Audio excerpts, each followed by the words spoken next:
So this morning we have our Affirming Sunday, and Jane will tell you something about that.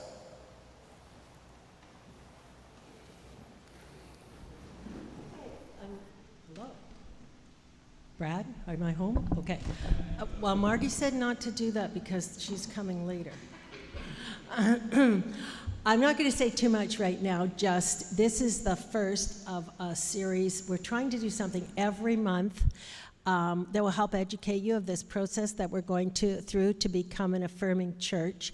So this is the very first one. They're not always going to be in church. We have some different things planned, and we hope you enjoy them and ask questions when you need to ask questions, and let us know how we can help further if you don't understand something. Thank you, Jane. We kick this morning off with Luke 15, verse 20. But while he was still a long way off, his father saw him and was filled with compassion for him. He ran to his son, threw his arms around him, and kissed him. Do you recognize that scripture reading? It's from the parable that Jesus told of the prodigal son. Now, we have a couple of prodigal sons and daughters back after summer, so welcome to all of you. So you will relate to this very well this morning. I chose this scripture reading for various reasons. Normally when we talk about the prodigal son, we talk about somebody, a son of a father, leaving the house and go astray. Go into the world and become part of this world and with everything this world can offer. And then at some stage, this son realized, well, this world is not offering what he's looking for, and he's in serious trouble. So he opted to go back home, regardless of what will happen. And then we had this passage where, when he approached, his father did not scold him and say, "Where were you? What have you done? Why didn't you listen to my warnings?" But just opened his arms and accepted him back, and even slaughtered the best animal that he had for the festival that they had. Now, normally we talk about people going astray and are just lost, and we as a church welcoming them back. But this morning, I want to turn this around, because I think it is time for us to come out of this world being lost and being embraced and welcomed back by those very people that we have ostracized and pushed out of our community. Why would I say something like that? We push people out due to a lack of love. And when Jesus spoke, and when they asked him to speak about the law, he said there is only one law. And that law doesn't state that you need to fit into the diversity that God created, that you need to fit into a certain box, that you need to be fitting or a fitted person for this congregation. That law states we will love each other regardless. And every other law that's been made in this world should hang on to that law. If it doesn't, it's not a legitimate law. So that's the way we can go around and look at the laws of this world. Are they conditional, or are they embracing the one law, which we call the law of love? There is another way of looking at that, because when we talk about love, we say we believe in unconditional love. What does that mean? The scriptures, especially the New Testament, talk about this love. And the word that's been used is the Greek word agape. Now, agape means love, but a specific love, which we will kind of put together or summarize by the word unconditional love. But it means it's a selfless love. What does that mean? It means I do not put myself first or put my requests towards you before I will love you as the most important thing. And that is what the church, sadly, had done throughout many, many years. We've put our dogmas as the most important law. And as long as you fit the dogma, then you will be loved. And by doing that, we didn't only ostracize some people out of our midst, but we ostracized ourselves out of the community in which we live. We made ourselves irrelevant. And that's something that we have to face and that we are busy now to correct. The second one is service-orientated love.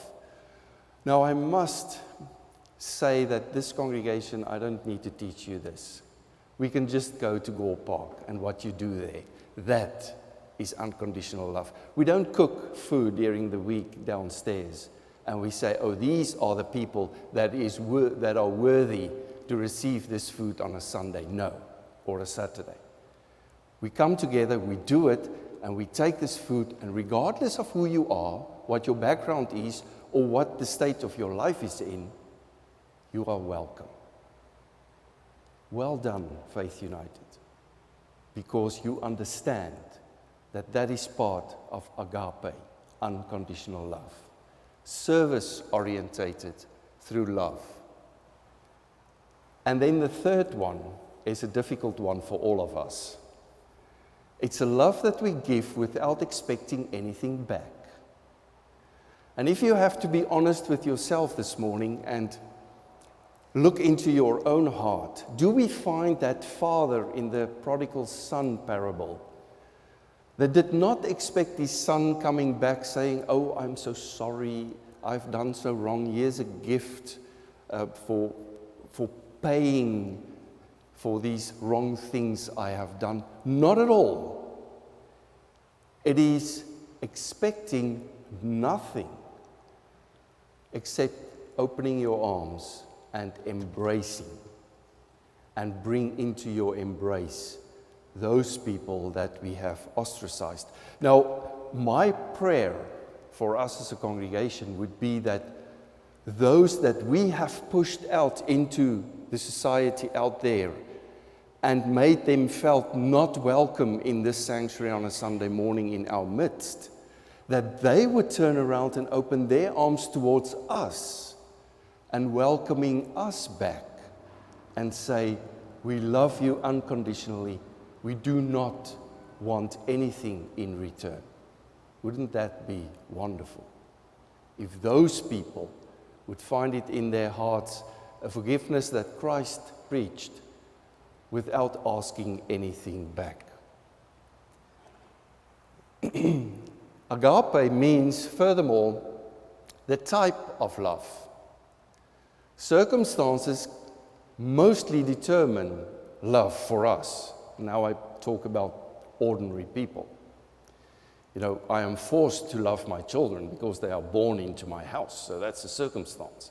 But that's the easy one because they are part of me. But if the circumstance brings something that is not so acceptable according to my standards, does those circumstances going to determine who and how I love?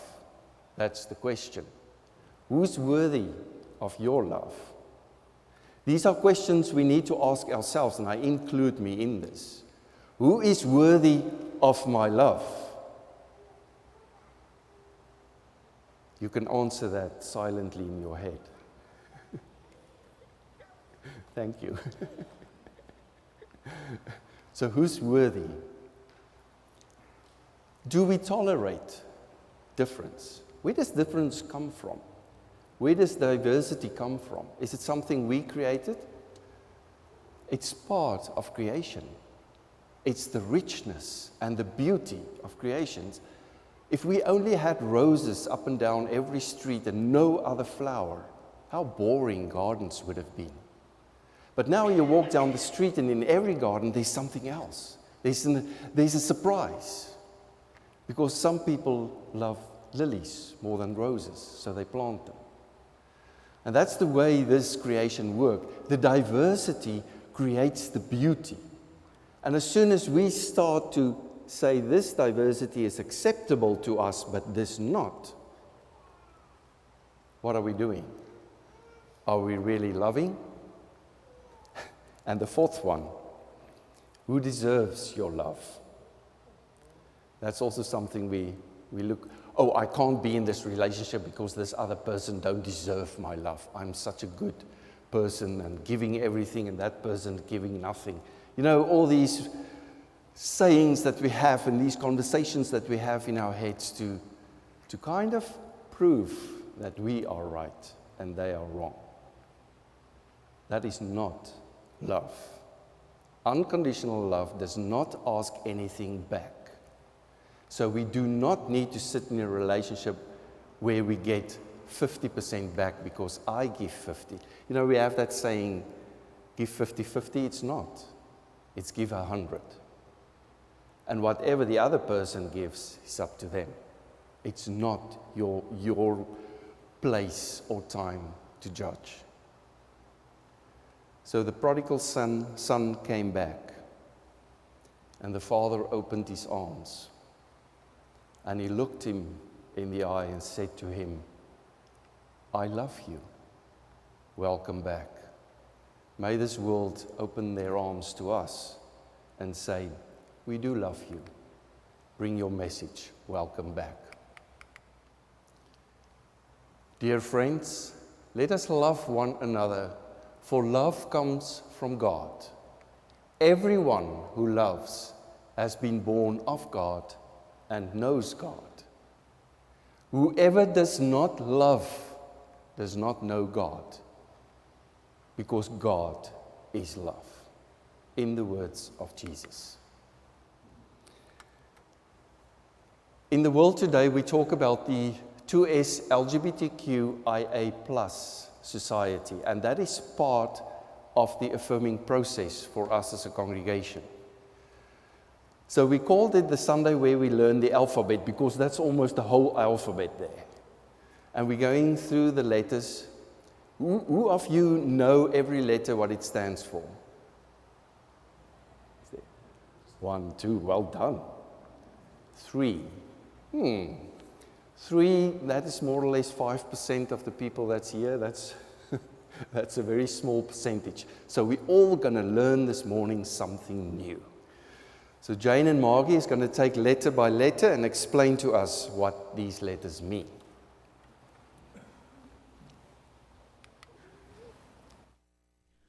Okay, we're starting with the 2S, which stands for Two-Spirit. Two-Spirit is a term used by some indigenous cultures in North America to describe a person who embodies both masculine and feminine spirits.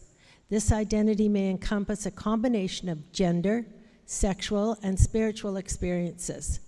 Two-Spirit individuals have historically held respected roles in their communities as spiritual leaders and as healers.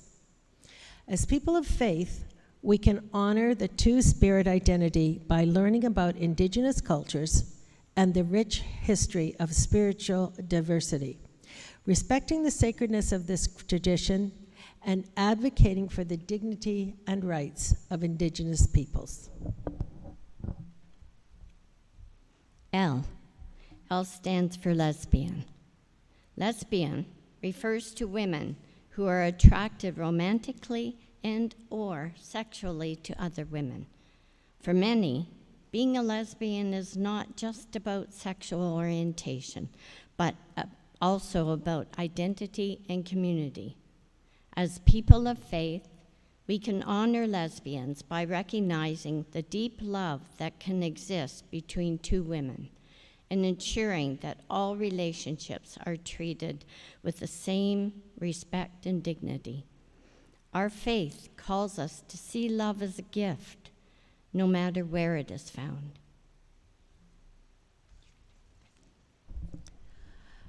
G. The G stands for gay. Gay is often used to refer to men who are attracted to other men, though some use it as an umbrella term for anyone attracted to the same gender. Gay individuals often face social rejection or stigma, even though their love is as meaningful as any other. As people of faith, we should create communities where gay people feel accepted and cherished. We can honor them by standing against discrimination and supporting their rights to live authentically.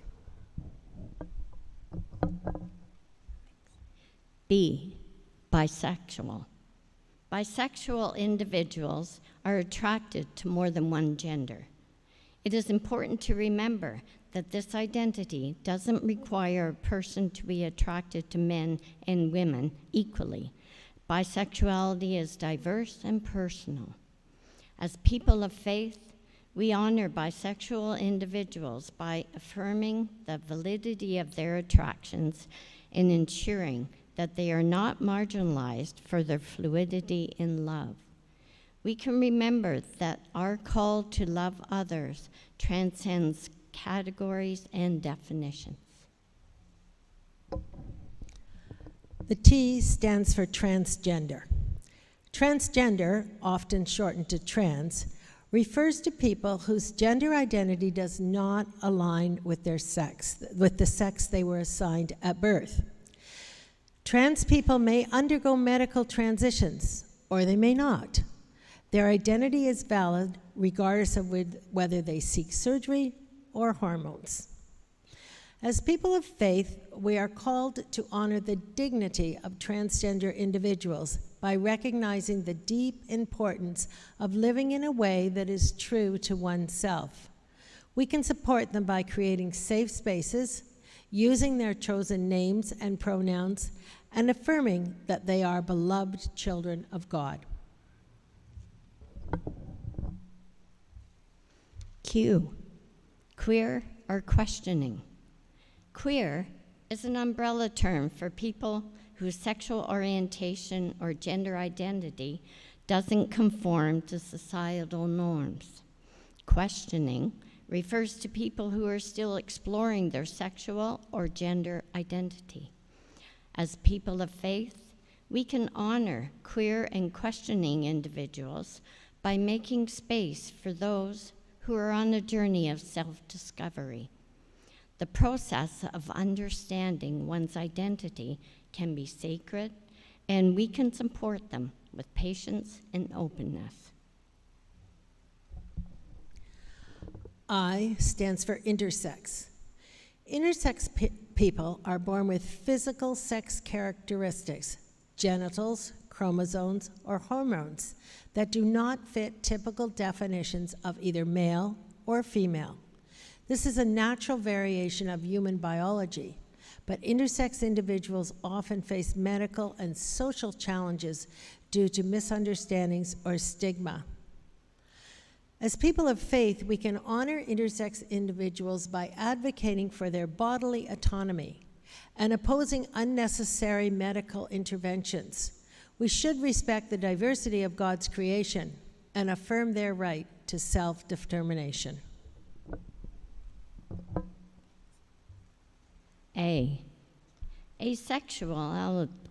Asexuality refers to people who do not experience sexual attraction. This does not mean they cannot experience love, intimacy, or relationships, but rather that their experiences of desire may be different from the societal norm. As people of faith, we can honor asexual individuals by affirming the full humanity of all people, regardless of their sexual orientation.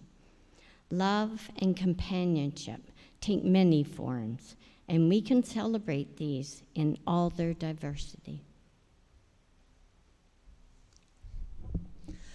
The plus.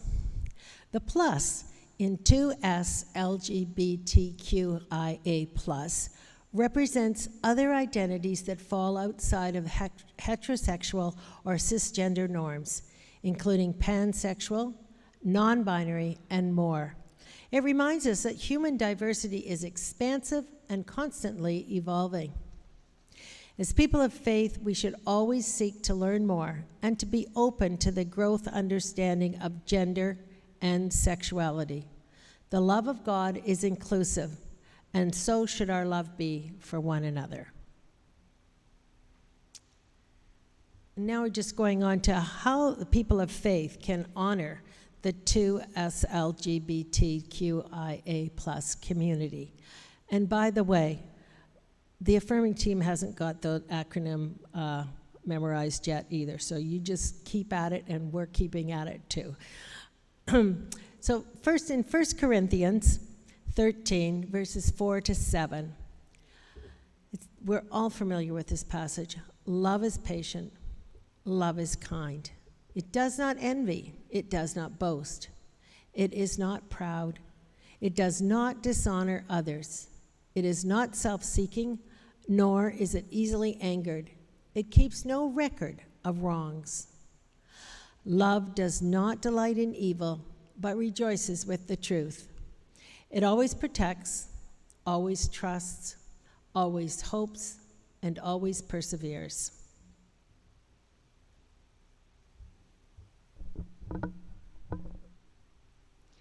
We can listen and learn. One of the first steps in honoring the 2SLGBTQIA+ community is to listen. Understanding the unique experiences and challenges that individuals in this community face is essential for growing genuine respect and compassion. Be open to learning from others and educating yourself about the rich diversity of human identity. Affirm the dignity of every person. As people of faith, we believe in the inherent worth of every human being. Affirming the dignity of 2SLGBTQIA+ individuals means treating them with kindness, respect, and love, just as we are called to love our neighbors. We can create safe and welcoming spaces. Our religious communities should be places where everyone feels welcome, loved, and safe, whether through inclusive language, respectful use of pronouns, or ensuring that religious services and events are open to all. We can create environments that reflect the love of God. We can stand against discrimination. Faith demands that we stand with the marginalized. As we see members of the 2SLGBTQIA+ community face prejudice and inequality, we are called to be their allies, speaking out against injustice and working towards a world where everyone is treated with fairness and respect. We can embrace the complexity of creation. God's creation is beautifully diverse.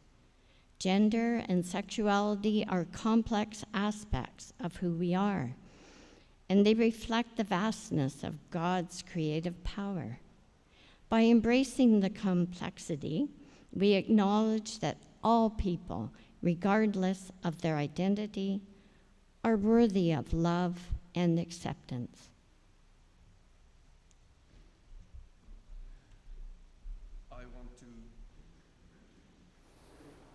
I just want to take you, we skipped one slide, the one of Nelson Mandela. I hope you recognized him. Now this is a quote that he used after coming out of 27 years imprisonment, and he became the first democratic elected president of South Africa.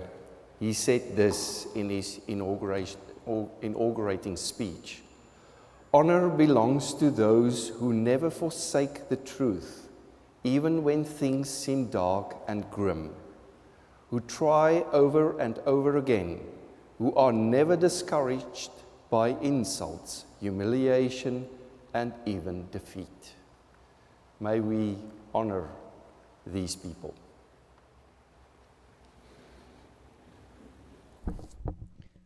From John chapter 15, verses 12 and 13. My command is this: love each other as I have loved you. Greater love has no one than this, to lay down one's life for one's friends.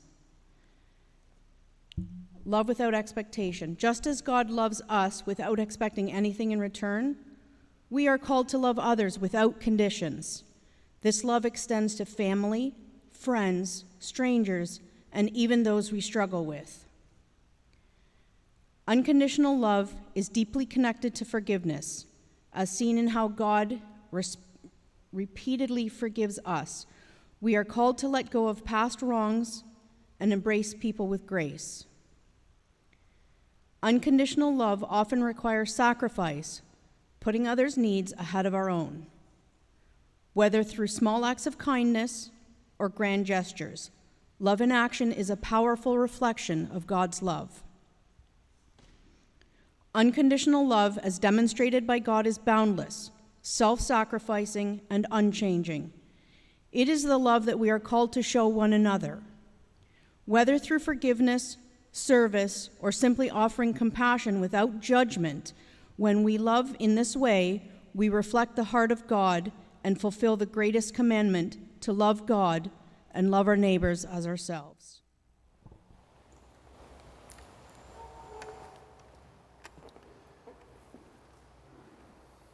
At the heart of our faith is a command to love. Love our neighbors as ourselves. This love transcends boundaries of gender, sexuality, culture, race, skin color, language. The list goes on. And as we go through the affirming process, we will visit all these different aspects of the affirming process.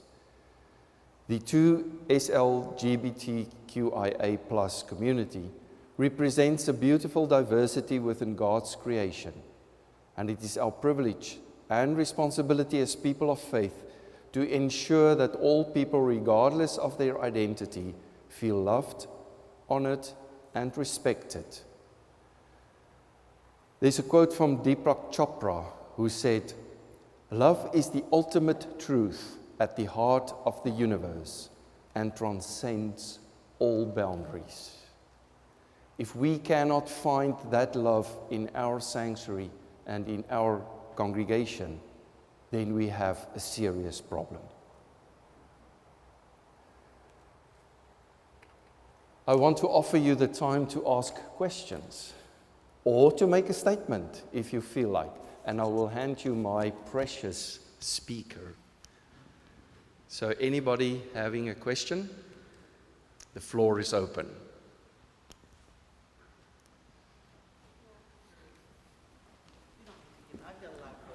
I have a loud voice.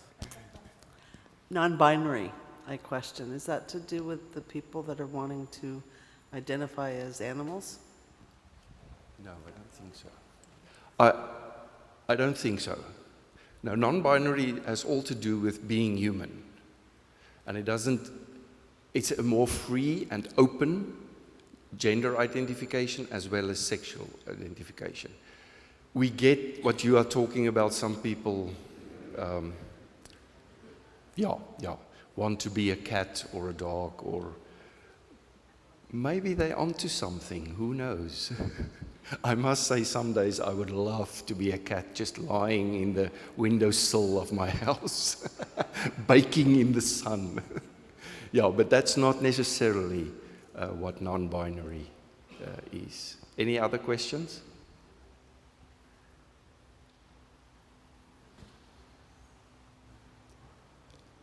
It is actually good Nola asked that question, because sometimes we feel like things become silly. It goes so way out that it becomes silly to us. To those people it's important, but to us it may seem silly. And that brings us back to the love of Christ. The love of Christ does not determine what is acknowledgeable or what is, suitable to the society. If we just look 100 years back, what our society looked like, and we compare that with today, we live in two total different kind of worlds than what those people lived in 100 years ago. Just take the technology. I can remember in the 80s and 90s, in the 1976 was the year that South Africa got television. The first time ever. I think you had it in the 50s already. Yep. So we were kept very isolated, and we had 2 stations on the television, TV1 and TV2. And the TV1 was Afrikaans and TV2 was English. And the one night from 6 o'clock to 9 o'clock, it will be Afrikaans and then English, and the next night they switch it over. And that was it. And 6 o'clock, we were all sitting there looking at 𝐅𝐨𝐯𝐞. Now, 𝐅𝐨𝐶 translated in English is the rabbit with a tie. And he always read the news at 6 o'clock, and nobody missed it.